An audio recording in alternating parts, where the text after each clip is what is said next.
Welcome to New Home Insights, the podcast from John Burns Research Consulting. I'm your host, Dean Wehrli.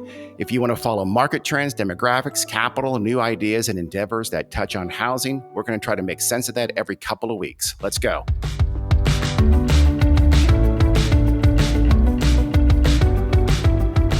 Hey everyone, this is Dean Wehrli with the New Home Insights podcast. Today we have a heavyweight. Don't deny it, Phillippe, you are. On the other end of the mic here is Phillippe Lord. He's the CEO of Meritage Homes. Phillippe, I feel like you've grown up with Meritage Homes and you've been hugely instrumental in building Meritage into, tell me if I'm wrong, but I believe the fifth largest home builder by sales volume from 2022 in the country. Phillippe, how you doing? And did I get that right? Yeah, I'm doing great, Dean. Thanks for having me. I'm definitely not a heavyweight. I'm about 180 pounds, but figuratively. But I appreciate it. Definitely grown up with Meritage Homes. I've been with this company for over 15 years now. It's really the only company I've worked for other than, Centex when I first started out in home building, and I only did that for a couple of years and then went over to a land banker. So this has really been my career. I've been really fortunate to have a unique opportunity to grow my career here. Started out in market research and land at corporate, went over and ran the West region, had an opportunity to become the chief operating officer, and now I've been the chief executive officer for 3 years. So there's nothing I can't tell you about Meritage, who we were, who we are, and who we plan to become. And I'm hoping to share that with you. We are the fifth largest home builder as of last year based on closings. So we're really proud of that. What we're most proud of is we did that organically. We didn't go through acquisitions like a lot of other companies do. We invested in our people, our strategy, our product, our culture, and grew this thing to the fifth largest home builder. So it's one of the things we're really proud of. Creates a lot of connection throughout the organization.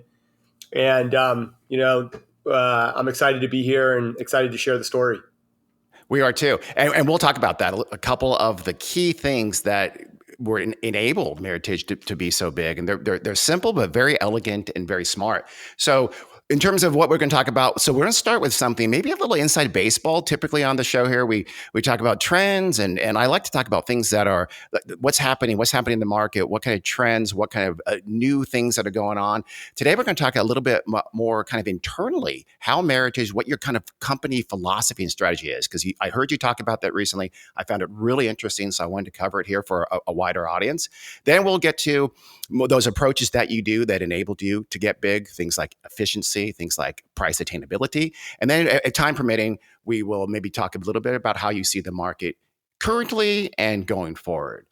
So let's first do that. Let's first talk about the company strategy. You folks follow something that it's one of those acronyms, like I feel like you've heard it, but maybe you don't understand it that well, but it's VUCA, VUCA, volatility, uncertainty, complexity, and ambiguity. Those are the things that make you work so hard, and you tackle those considerations head on. Kind of just walk us through what those things mean and how it alters your approach or sort of guides how you run the company. Sure. So I've been the CEO for 3 years now. And when I became the CEO, we were in the middle of a pandemic.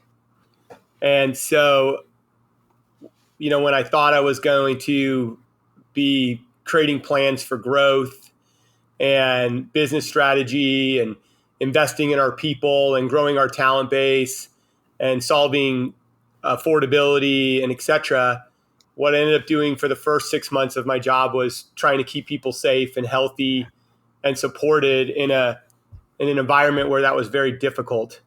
As we got through that, we then went into a supply chain environment which was very complex, very uncertain, ambiguous at times, complicated, et cetera. So, navigating that external environment really challenged us as an organization. And then finally, here we are today, and interest rates doubled last year to the highest they've been in a long time and at the fastest pace ever in the history of rate volatility.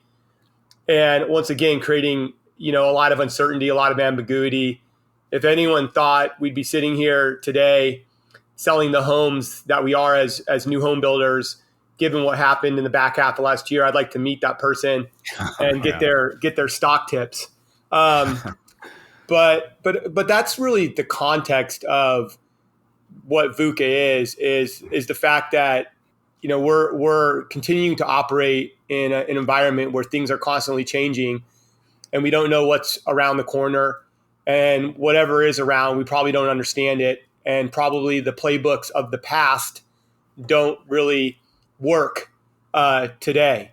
And I think that's happening for the world, not just for home builders. And so there's been a lot written about that. Sort of the new normal is a state of volatility, uncertainty, complexity, and ambiguity. And what do organizations need to do to lead in that environment? And I use the word lead because that's less about execution.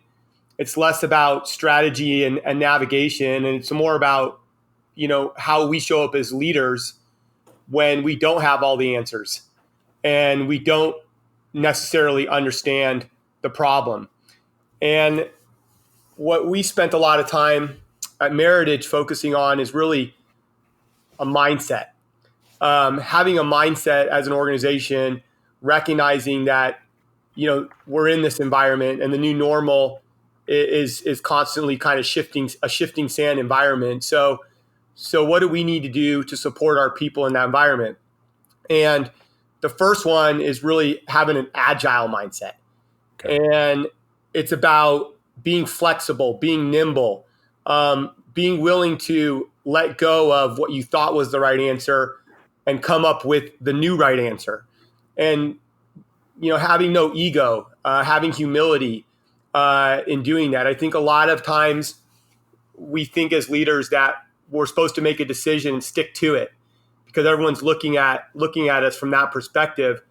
And I would just suggest that it's okay to make a decision and then a little while later make a different decision, and be humble about the fact that you didn't have the same information when you made the first decision that you have now. We're always trying to make the best decision with the best information that we have at the time. Mm-hmm. So be willing to have an agile mindset and make sure your organization feels okay letting go, right? I really use that term, letting go. Let go of what we believed 60 days ago, and let's focus on what we know is today. No more can I make that point than what's happened over the last, 4 quarters. In the fourth quarter, all we saw was cancellations. January wasn't great, and then all of a sudden, February, we're selling a bunch of houses. And what did we not know? Well, we didn't know that when interest rates doubled, they were going to lock in the used home market. Yeah. And now we have this new set of information. So what decisions do we need to make today? So that's really about having an agile mindset. The other one is an enterprise mindset, which is really focusing on we goals, not me goals, and getting your organization centered around what our shared sense of purpose is, what the overall strategy and goals are for the company and how we all connect to those goals versus thinking about, our roles and responsibilities within a silo.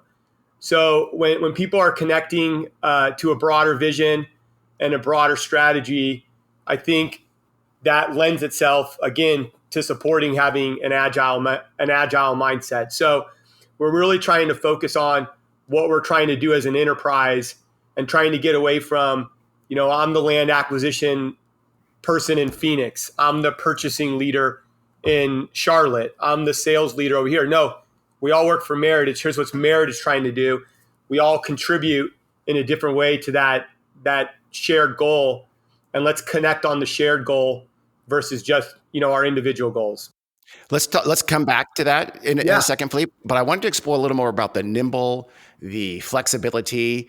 When you approach it that way, are there any sort of, I don't know, for lack of a better term, like VUCA strategies or tactics, any kind of a playbook, or is it literally more just you got to be ready for change and have an openness to this change and pounce on it when it does happen?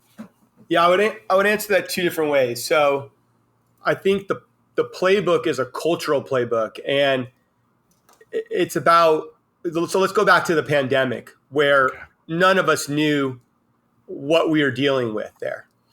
And so what we did was we started having this meeting every morning at 9 o'clock.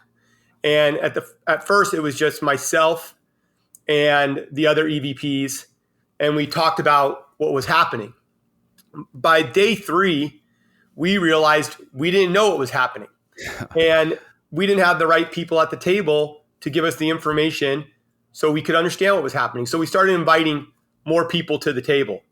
So we invited some corporate leadership, and we invited our regional presidents at the time that oversee large geographies for us.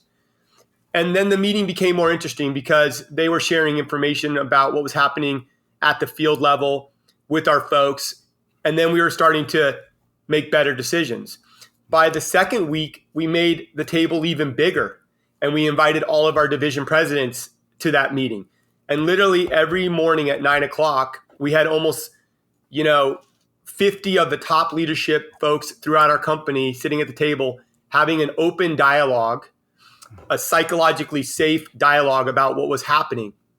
And that's when we started making really, really good decisions. And we were making we found ourselves being way more nimble and way more agile as the information was flowing in. Our decisions happened a lot faster.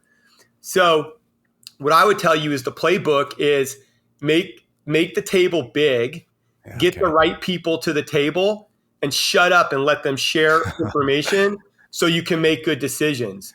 So, we talk about diversity, equity, and inclusion, and this is the I, right? This is the I of that, which is have a big table, have the people that are closest to the work sharing the information, so you have the best information to make decisions, and then that'll allow yourself to be agile and be nimble. I love that phrase, have it be a safe space to speak and to say what you want. I know we've talked about, and a lot of companies think, okay, once a decision has been made, you want to be, what's the dumb metaphor, pull on the same oar? That's not it. Rowing in the same direction, whatever that cliche is. You want to make sure the company is doing that, right? But at the same time, so how do you balance that against the devil's advocate, the person to make sure people are willing to still say, I think we might be doing this wrong, here's why, and not get, punished for it? Yeah, it's about behaviors, consequences drive behavior. So when the person at the table is the naysayer or the antagonizer or the one who is questioning whether we're even doing it the right way, first of all, I would tell you that as much as you think they're a unicorn, there's a lot of other people at the table who think exactly like them and want to ask the same question. So, as a leader, I think it's important to positively reinforce that behavior. Hey, we want people to come in and tell us, are we doing this the right way? I heard that we could, this might be a better way. I heard this from this person and this isn't working. I know you guys think it is working, but it's not working the way you think it's working. Mm-hmm. And once people are willing to share that information, I think you want to reinforce that with a positive response so other people feel like, oh, wait, I saw Sarah, she raised her hand and brought up a pretty controversial topic, and she was rewarded in that moment. So maybe this is okay to kind of share that perspective. One of my favorite books of all times is a book called Team of Teams. And it's by General McChrystal, and it's about the war, the Iraqi war. And we were basically losing the war. And it turned out that we were just moving way too slow because of the chain of command. And they were doing all these raids on us, excuse me. And they were really kind of kicking our butt. And so he held a meeting and he brought all his main generals and he said, listen, I need to know what's going on. And he started asking questions and no one would answer because the chain of the command in the military is you never question your leader. And so he started having these meetings over and over again. He kept asking questions and no one answered. And he said he went through like 2 weeks of having these meetings and no one said a word. And then finally, this one general stood up and said something. And he was like, tell me more, tell me more, tell me more, tell me more. And he really rewarded that general for being vulnerable, for sharing the information, so that they could start making decisions. And then the other generals started speaking up. And then all of a sudden, this meeting became a collaborative meeting where diverse perspectives were rewarded, difference of opinions were okay. It was a very inclusive meeting. And then that changed the trajectory of the war. We started winning. And it's a great book. It's called Team of Teams. Yeah. And that's kind of what I'm talking about. I mean, obviously, we're not fighting a war, and we don't have people's lives on the line. Although during COVID, it kind of felt that way. But as we think about our business and we think about how uncertain and volatile and ambiguous and complex things are, the more you can empower the voice of the folks that are actually doing the work to help inform your decision making as a leadership team, the more agile and nimble you'll be. And the more agility and nimbleness you have, the better you'll be able to navigate complexity, ambiguity, volatility, and uncertainty. It's hard though, isn't it? I mean, it's easier to surround yourself with, sycophants and wind up throwing away years of great brand awareness because you're fixated on a certain letter of the alphabet. Things like that. You can make a lot of mistakes if you don't listen to folks, but it's got to be psychologically hard, though. You have to have a lot of self-assurance to be able to listen to people who are saying you're wrong. Don't you? Oh, absolutely. And I think you got to, again, it's a behavioral breakdown, right? It's how you really want to show up. I think a lot of folks, when they get to that corner office and you ask them how they got to the corner office, they say they worked really hard and they were comfortable making the tough decision. And, I would say the work ethic matters, but enlightened leadership today is more about surrounding yourself with the right people who are going to help you make the right decision. It's not about you making the tough decision. It's about collectively, let's come together, let's get our perspectives to the table, and let's make the best decision at the time as a team with the information we have today. The other thing I wanted to share with you, because I told you I was going to answer that question in two different ways. Okay. I think your strategy is so important when you're trying to navigate VUCA, because strategy to me is not just about your strategy. It's about what you've chosen not to do as much as what you've chosen to do. So at Meritage, we've chosen to focus on the entry-level consumer and the affordable 1MU consumer and the affordable empty nester. And we are really focused on affordability and we're focused on efficiency. And we're about delivering an easy, transparent home buying experience and a high quality, energy efficient home. And anything that I just said we are doing, we're not doing, right? So we say no to the luxury consumer. Okay. We say no to design studios because we build all specs. Yeah. We say no to land that doesn't allow us to be affordable. We say no to product that doesn't allow us to be affordable. We say no to trade partners that don't allow us to be affordable. So we're saying no to a lot of things.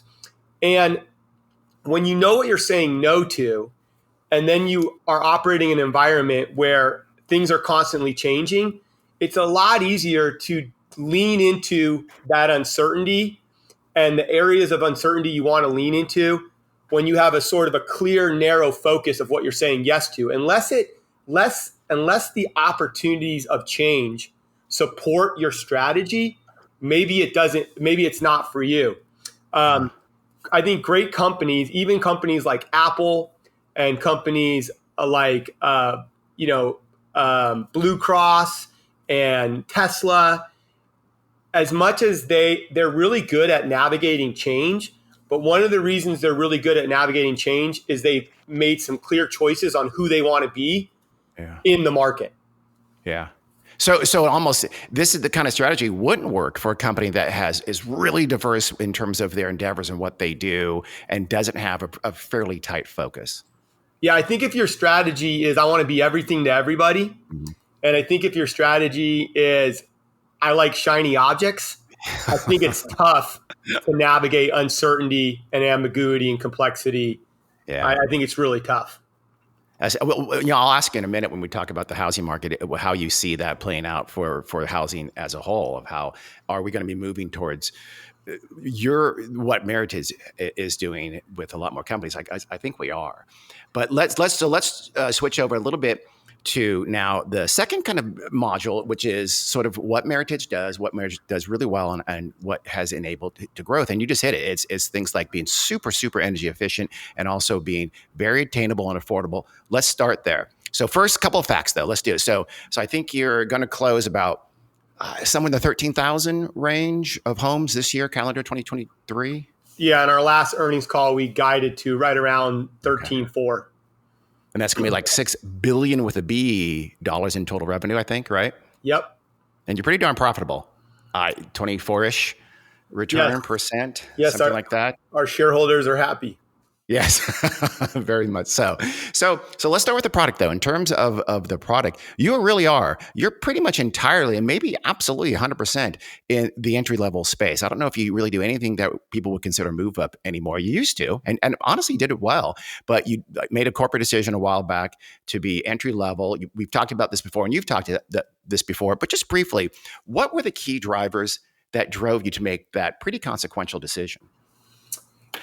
Well, I think we felt there was a couple of things. The first thing is we felt like affordability was the key. Although we didn't expect interest rates to stay as low as they did for as long as they did, because we really pivoted in about 2016 was when we started this meaningful pivot to focus on affordability. We thought rates were going to go up earlier than they have. It took a pandemic, a supply chain shock, and now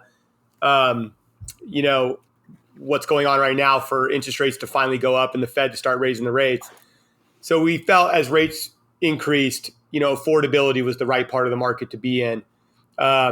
We felt that if we built a really, really high quality home, not just one that was, drive till you qualify, but built a quality home at an affordable price point, as interest rates rose, those folks would compromise the opportunity to sort of stylize and personalize your home for affordability.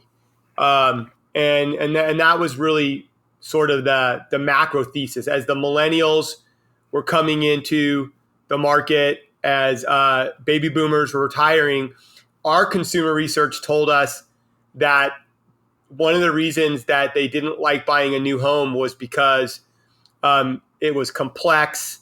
It created anxiety. The build times were long. The design studios were confusing. You didn't know where your dollars were going. And what they really wanted was a high quality, affordable home. So, we decided to get away from customization and get into designing a high quality home that meets the needs of our consumer groups and make it as affordable as possible without compromising value and design. So that's number one. Okay. Number two was just the labor market. And, I don't personally see a path where all of a sudden there's going to be a bunch of labor capacity to build homes. I think we need to figure out more efficient ways to build homes. I think we need to figure out ways to make our labor perform at a higher level. And I think we need to, be innovative around how we're building homes. And I don't think you can do that if you offer customization and a million different permeations of your product. So by streamlining our product, we already knew through the consumer research that the consumer wanted it, but we also felt that this was what the trades were going to want. And the more we could streamline our product, the more repeatable our product became, the more value engineered our product became, the more simple our product became, again, without compromising design and value, the better suited we would be to allow the labor to perform at a high level, and also lending our business strategy to some of these building sciences and innovations that are occurring, because it's a lot easier to do offsite assembly when you're only managing, 300 floor plans versus 1,000 floor plans, plus all these different structural options and whatnot. So by simplifying our business and streamlining it, we felt we would be able to innovate more as it relates to how we're building homes and how we're going to navigate the labor environment. So costs are a big part. I mean, of attainability, of price affordability. Obviously, there's regulatory hurdles, there's land costs, et cetera. But how much of your business is that offsite and panelized? I'm going to ask you a follow-up, which is, why aren't we as a sector seeing more of that? Yeah, not a lot of it is offsite and assembly, just because we're still a ways away from those building sciences and innovations really lending itself to supporting the volume we do, right? When we're building 14,000 houses, we just haven't figured out how to scale that building science in a way where we can keep the machine going. We would have to get a lot smaller to start doing it. So it's at some point it's got to become it. We already know it's better, right? In a lot of ways, it's better because I think the quality's better, the efficiency's there. It's better because you move the labor indoors versus outdoors. Yeah. There's less waste, but it still hasn't become faster, and it's still not as cost effective.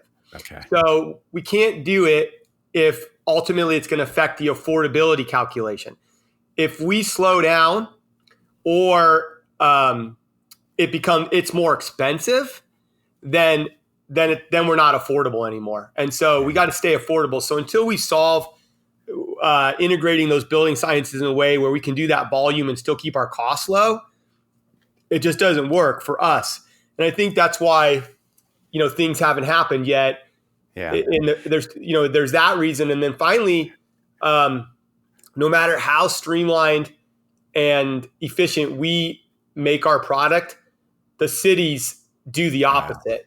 And so the municipalities are still making our product more complex than it needs to be with elevations and design requirements and et cetera. So because the cities all sort of have a different color of the rainbow they want, it's really hard to make our stuff as repeatable and predictable as it needs to be to really allow those building sciences to work as effectively as they should.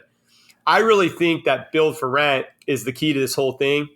I think the build for rent organizations out there are going to solve this before we do, because their product is even more repeatable and predictable than ours. It's also smaller. They're building 800, 600, 800, 1,000 foot horizontal apartments, which really lends itself, in my opinion, to taking something inside a factory. So I would look to them to see them actually be the pioneers here. And then I think once they figure it out, we're going to be able to scale it up into the home builder space. That's interesting, because it does seem like a catch-22. We know it works better, but it needs size and scope for it to be more affordable. The problem is the demand allowing that sector to get to that size and scope needs that answer to already be kind of done. So if you're right, if BTR and other rental companies are able to push up the size and scope of that offsite construction, then the for sale folks can take advantage of that. Yeah. I mean, some of these things, they need to be seeded by a particular business profile. And I think build for rent probably can figure it out. Have you thought about 3D building? Yeah, we think about it. We explore it. We go out and look at where it's being done and how it's being done and how it's being executed on. I think it's super interesting, but I think it's a long ways away. I think there's a consumer perception of a 3D built home. I think consumers look at it and they don't think it's built the same way non-3D homes are built. And, this is the biggest investment a consumer will ever make in his life. Yeah. And they're putting a lot of their dollars and their life in the hands of that new home. And they want to make sure it's going to hold up in a hurricane and, hot weather. And I just don't think the consumer is convinced of it yet. Yeah, it's one thing to be an early adopter on a $1,000 cell phone as opposed to a $500,000 home. Yeah. Yeah. That's very true. Okay, let's switch over to your other passion is, and kind of a similar story I'm going to ask you with is you're huge and you're pioneering in zero net energy, and before that even energy efficiency. That decision wasn't foisted upon you though. That was internal. That was a choice that you made. Same question. And you did it pretty early. Back when you started shifting to being energy efficient and being very mindful of sustainability and net zero, what was pushing you internally to make that decision? Just for the utmost integrity, I think we focus on energy efficiency. Okay. We're not, there's other builders out there that are doing, in my opinion, a better job getting to net zero than we are. Okay. But Okay. we're just really focused on being energy efficient. And it's all built around a product called spray foam insulation. So we do spray foam insulation across the country, in every market, across every home. It's a product where you spray the insulation in. It's a foam product that expands, and it's different than the blown in bad insulation or whatnot. And our science tells us that it's a much better product because it creates a tighter insulation. It's kind of like living in an igloo. It's so tight. No less heat, cold air and hot air exchange, less dust, less pollutants, less allergies. The home is just so airtight. And so it creates a much more insulated, controlled environment that we think is just, better. It's not only better for energy efficiency, but it's better for the quality of living in the home. Why did we do it? Well, during the Great Recession, um, as everyone's research told them, the 95% of the homes being sold between 2008 and 2014 were used homes. Mm-hmm. And I think during that time it was over 90%, and the new home construction was really having a tough time. And there's a lot of foreclosures and all that stuff. And we were trying to figure out how to compete with the used homes. And we didn't think just being newer was effective. And so we felt like we had to be better. And so we focused on energy efficiency because we felt that would make us better. And it would allow us to compete against the used home market in a unique way versus just saying we're newer. Now we could say we're better, and we could create dissatisfaction with your existing used home, right? We're always trying to solve that inflection between your current dissatisfaction with your current residence and the new satisfaction you're looking for in your new residence. And we felt like this created an ability to do that and gave our sales team a tool that they didn't have available before. And then lastly, and again, much like interest rates going up, it took a while for this to happen as well. But we read the tea leaves on code change, and we just saw that the government was going to continue to regulate our industry and require us to continue to build our homes in a more energy efficient way with less, carbon footprint. Mm-hmm. And so we felt like we needed to get ahead of that, and recognizing that it also created a unique selling proposition and a differentiator in the market. That was really the genesis of the strategy. We all have seen so many times that today's innovation is tomorrow's standard feature. And everything people were saying, oh my gosh, about is like, oh, ho hum, you better have that.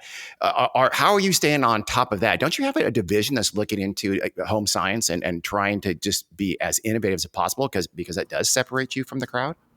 Yeah, I mean, we're definitely a company that balances out centralization and decentralization. We have a strong corporate group over here in Scottsdale, and a big part of our corporate group is they're focused on innovation. You name it, all types of innovation, but specifically we have a whole team here that's locked in on product innovation, building science innovation, building process innovation, feature innovation, you name it, it's all they do. This is what their jobs are, is to study the environment, the market research, et cetera, to bring forth ideas around how we can innovate. I'll go back to something I said earlier, but we only want to innovate if it supports our strategy. So that allows us to filter the opportunities to change very quickly, right? The analogy I'll use is like, if you've ever stayed in like New York or San Francisco and you're up in the middle of the night and you look out your window and you see a skyscraper next to you and there's a bunch of lights on, and all those lights represent an opportunity for change. But you can't go through all the windows. You can only go through a few because you only have so many capabilities. Well, how do you decide what windows you want to go through? And that goes back to your strategy. If it doesn't support being affordable, if it doesn't support being attainable, and it doesn't support being accessible, well, we don't want to do it. Okay, so you have these two huge twin goals and really achievements. You're very affordable and price attainable. You're also very efficient and very smart homes. Pretend you had this horrible Sophie's Choice nightmare world where you had to make a decision between the two of those. Which would you fudge toward the attainability or fudge towards maintaining the efficiency, et cetera? Horrible question, I know, but I have to. No, I feel like you could actually come work for us, because we literally ask that question. It feels like every year. We have no sacred cows here. At the end of the day, the most important thing for us is to provide a high quality home at an affordable price point. Okay. So everything else is on the table. Now, the question is energy efficiency a more important component of high quality, or is features and design? So we're constantly, strangling over those two ideas and trying to figure out the right Goldilocks scenario for us. Yeah. For now, we've been able to figure out how to do both. And I think when you have a narrow focus and you have a clear strategy, you get really good at what you've chosen to focus on. And we've gotten really good at being able to be affordable and attainable while still providing that energy efficiency and also not compromising on quality and design. So we're constantly working that game theory formula, Dean. Mm-hmm. And every year I feel like stuff's on the table, and we're kind of contemplating what we do to be as affordable as we can. I would also say, we keep using affordable, attainable, accessible. Yeah. Affordable to me is about the price. Okay. Yeah. At the end of the day, there's a lot more people that can afford a $2,000 payment a month than a $3,000 payment. So we want to be affordable. Attainable for us is really about our spec strategy, which is when someone wants to move and they need to move, do we have product they can move into? Gotcha. Versus waiting 6-9 months for the house to be built. So we're really focused on building specs at Meritage Homes because we want to be attainable, meaning that when that person, especially like you think about right now with rates doing what they're doing, when that person wants to move and they know their payment and they got their rate locked in, can we get them in their home in the next 30 or 60 days? And that's that attainability. And then accessibility is actually about our marketing and sales strategy, which is really about our product being accessible when meeting people where they are, when they want our product to be accessible. So we allow people to tour our homes on their own, right? People can go and they can schedule an appointment. They can go walk at one of our models or walk one of our specs, and they can do it on their own because, maybe they want to go look at it at 10 o'clock at night because they're working late or whatever. So we're trying to make our product more accessible to our consumer through our sales and marketing strategies. I think that's key. I love the idea. I've been saying that honestly for years and years and years and years. 9 to 5 during the weekday is completely senseless.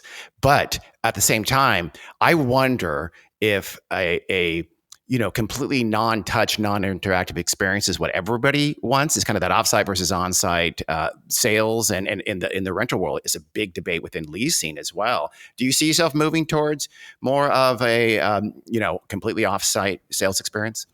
Sure. I mean, look, I think that diversity is the name of the game when it comes to the consumers. Um, I think people are just wired differently. We Mm-hmm. say millennials, and we try to index millennials to certain behavioral patterns. But at the end of the day, there's 80 million of these folks. They all have different upbringings and experiences and lives, and so they want to engage with our product in a different way. And we want to be available and allow them to engage with our product in the way that they want to engage with it, right? So I think when it comes to consumer engagement, you want to be very diverse and you want to meet people where they are.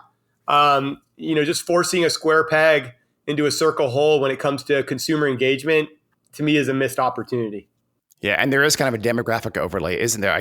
I moderated a panel on offsite versus onsite leasing debate, and the person who was doing more offsite said, "Look, we have lots of younger renters. They don't want to interact with a human. They want a point and click experience. They don't, so they preferred that offsite experience, even if you did have whatever, if your strategy was to be onsite." So Yeah, and you look at the used home market.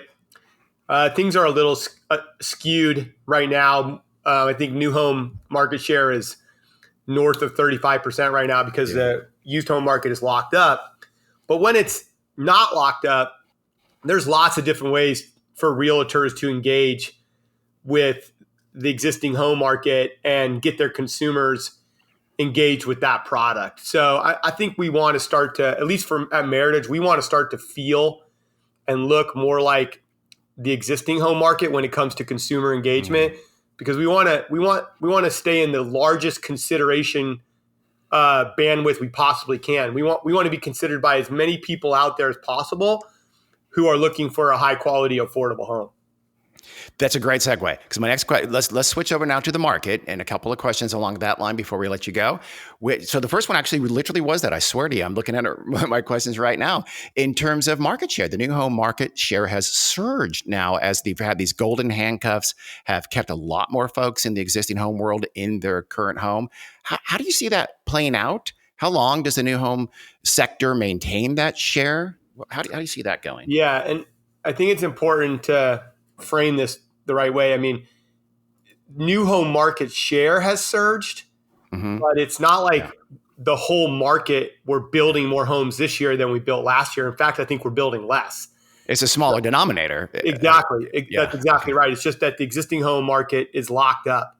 Yeah. I'm not an interest rate forecaster.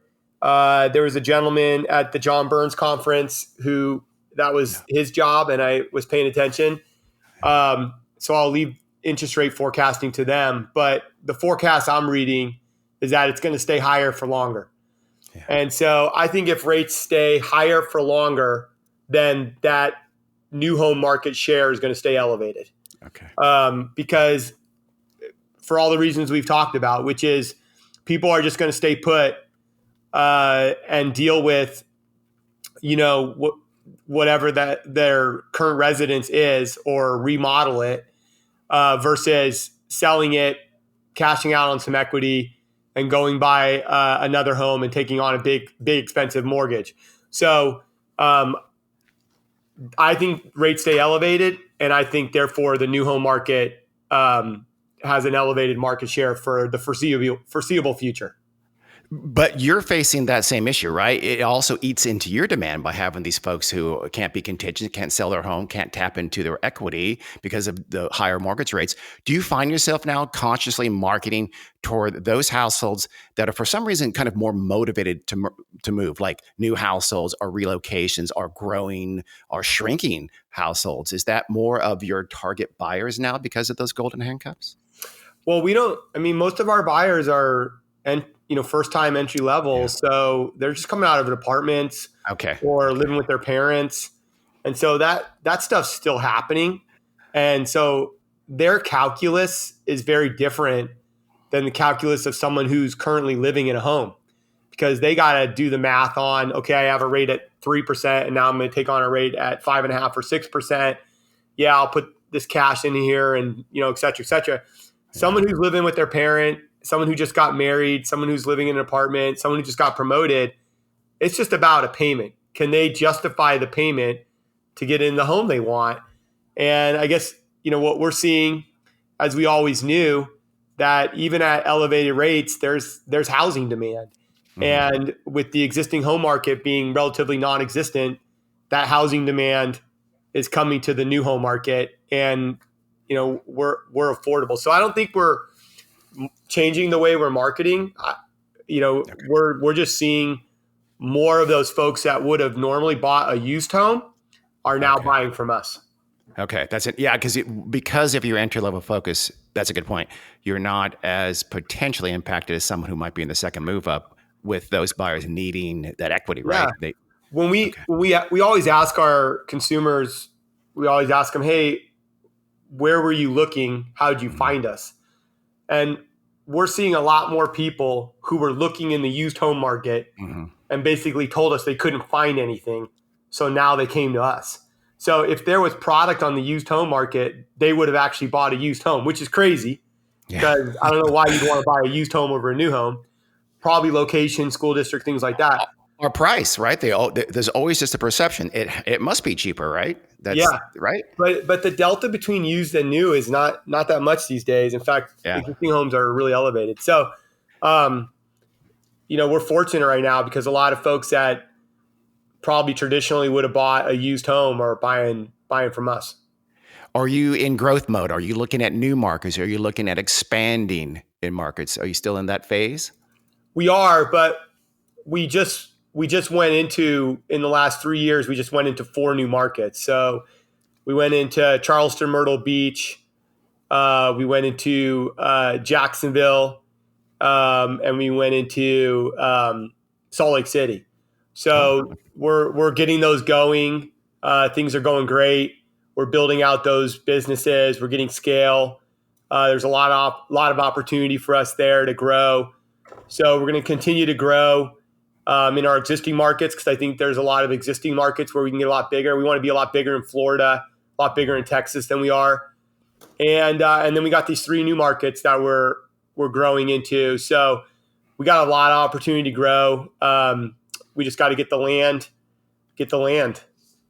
I'm going to ask you a land question in just a second, but first, real quick, this is going to be a weird question, but do you have an assumption that you're going to absorb given neighborhoods all at once, say 4 homes a month, or do you still kind of allow for some price sales elasticity in the market if you do have, say, multiple product types in a master plan and some are priced above the other?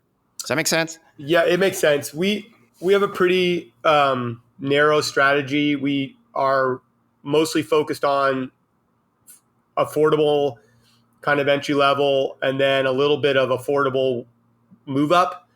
And so we think we should be doing 4 to 5 a month at the affordable entry level price point. That's kind of how we underwrite land. And then we think we can do 4 to 3 a month on the affordable 1MU. So when you blend that all out, we like to see 3.5 to 4 a month across our portfolio, our total business, and we buy land based on that assumption. In terms of buying land, okay, you guys own a lot of your land, don't you? I mean, you still do some land banking. I think you still do options, but you own a lot more relative to other publics, I think. Tell me if I'm wrong. You own a little bit more of the share of your land. What's behind that strategy? Yeah, no, you're not wrong. We're a bit of an outlier. I think the why behind that is, number one, we have a great balance sheet. We have, $1.2 billion of liquid cash. We have another 800 million in a revolver. Our net debt to cap ratio is in the negatives. So we don't see a reason right now to secure off balance sheet financing that's expensive when our cost of capital is super cheap. So until we get to a point where our balance sheet can't drive the growth we're looking for, we don't feel like off balance sheet financing makes sense. The second reason is, land banking has really changed since the last recession, and land bankers are much more risk adverse. And so the structure of the deals and the type of deals they're willing to land bank tend to be the best deals in the basket. Okay. And so you're no longer displacing risk. You're putting your best assets there with the best margins, and you're basically driving the margins down on your best assets and giving them to the land banker. So again, unless your balance sheet is stretched too far, we don't really see a reason to do it. Okay. So you might be more willing to land bank on, let's, for lack of a better term, a C location, but you might not find the appetite out there among land bankers to do so. Yeah, I just think not necessarily C location, but Okay. I just don't want to take all my highest margin deals Okay. and land bank them. It's not necessarily about the quality of the location. It's kind of about the quality of the land buy. And I don't want to take all my high quality land buys that I know I'm going to make really good margins on and necessarily land bank those. Okay. Are you willing to take entitlement risk for if the deal's right, if the place is right? No. No, Okay. no, we won't close anything without fully vested entitlements. Okay. Okay. And you mentioned the BTR space. I want to have a couple more questions. One is on build to rent. You're entering the build to rent market in a big way. Pretty gung ho about that. Looking forward to that. Still on the upswing. Yeah, I mean, we're not in a big way. It's probably we imagine it over time to be about 10 to 15% of our business, but we're not even close to getting there. We're really structuring it in a way that we think it's complementary to our business, not a separate business channel. We already build affordable entry level product that's tends to be 2-bathroom, 3-bedroom, 3-bedroom, 3-bath, 4-bedroom, 2, which is the configurations that really the single family rental consumer is looking for. So we're trying to really leverage our existing business strategy into that channel. And we're just trying to figure that out. I think we've done a little bit of it over the last 2 years. We have some strategic partnerships out there that we're working with to really drive our long-term goal, but it's slow going. Well, one more question before we'll wrap it up with your crystal ball a little bit, which is the age qualified space. What's your kind of take on that 55 plus for sale space? Well, I think it's a huge consumer group, especially in the markets we're in, which is the Southern Hemisphere. And I think also they're looking for affordability. We don't really create what we call age targeted communities, but we do have a lot of age targeted product in our portfolio. So we build a lot of single story, a lot of homes that have nice outdoor living spaces, things that consumer is looking for. But we don't necessarily target at the community level. We just target it with our product, and we see a lot of those consumers buying our product. But we're not in the, we're going to build out a community that only allows 55 or plus consumers, the active adult business, if you will, that I think, Pulte and Taylor Morrison do a really great job with. And Toll Brothers too. But so age targeted, you build the right product to capture those folks in your Phoenix and Southern California and Florida spaces, but not the classic 55 plus. Okay. Right. We're going to end on two kind of flip of the same side questions, which is one, and I think I know the answer to this, but right now, what is the greatest advantage for the new home sector? Is it just this really, really hyper limited resale sector? Well, or something else? No, I mean, I think that's definitely externally creating the opportunity for us. Okay. But the advantage I think we have is the fact that we have the ability to create product that the consumers are looking for, and solve for their payment in a way that the used home market can't solve. A lot of us have mortgage companies or JVs with mortgage companies, and we're able to get really creative on putting you into a financial vehicle that really makes sense for you and can help you get into the home. The used home market just really don't have the tools that we have. So I think rate buy downs and creative financing is really a tool that all of us have that's creating a big advantage right now. And then just being able to design homes the right way versus buying a used home and you kind of get what you get. It's funny. You mentioned that you were a little surprised how many people are so willing, or sort of, they've kind of pre-decided to buy an existing home, a used home, and whereas they can get a very affordable new home from you. Does that make you, once there is more inventory and resale, will you still kind of go after those folks? Will you try to market more so to them specifically to say, look, you've got a new option that you may not have considered? Yeah, I think you nailed it. I think it's a big opportunity. You got to scratch your head on why so many people choose to buy a used home over a new home. And I think it goes back to trust, transparency. There's a perception that when you buy a new home, it's you don't know when it's going to get built. You don't know if it's going to be on time. Is it going to be built the right way? There's a lot of anxiety and stress that comes with that process. So I think people feel like the used home market is easier to engage with than the new home market.